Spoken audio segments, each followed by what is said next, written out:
Hi friends, welcome to Sai Charan rail vlogs. Ghatkesar Yadadri మధ్య నిర్మించ తలపెట్టిన railway line details ఈ వీడియోలో చూద్దాము.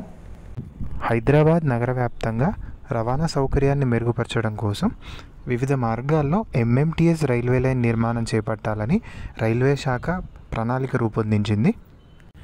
సో ఈ ప్రణాళికలో భాగంగానే ఇప్పటికే గట్కేసర్ వరకు ప్రత్యేక ఎంఎంటీఎస్ రైల్వేల మార్గాన్ని కూడా పూర్తి చేసింది.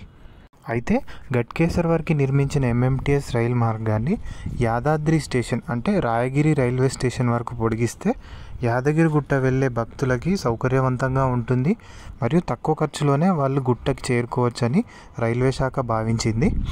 సో దీనిలో భాగంగానే గట్కేసర్ నుంచి యాదాద్రి వరకు 33 కిలోమీటర్ల మేర ఎంఎంటీఎస్ రైల్వే లైన్ నిర్మాణం చేపట్టాలని కూడా ప్లానింగ్ రూపొందించింది గతంలోనే. అయితే ఈ 33 కిలోమీటర్ల మేర రైలు మార్గం నిర్మించడానికి దాదాపు 330 కోట్లు అవుతుందని గతంలోనే అంచనా వేయగా, సో ఇప్పుడు సవరించిన అంచనా ప్రకారం దాదాపు 412 కోట్ల వరకు ఖర్చు అవుతుందని రైల్వే శాఖ భావిస్తుంది. ఈ 33 కిలోమీటర్ల మేర రైలు మార్గ నిర్మాణానికి భువనగిరి మరియు బీబీనగర్ మండలాల పరిధిలో దాదాపు 60 ఎకరాల పాటు భూసేకరణ చేయాలని రైల్వే శాఖ భావిస్తుండగా, దీనికి సంబంధించి త్వరలోనే గెజిట్ నోటిఫికేషన్ కూడా విడుదల కానుంది. అయితే ఈ భూసేకరణ మరియు రైలు మార్గ నిర్మాణానికి సంబంధించిన పనులన్నీ రైల్ వికాస్ నిగమ్ లిమిటెడ్ ద్వారా చేపట్టనున్నట్టు రైల్వే శాఖ తెలిపింది.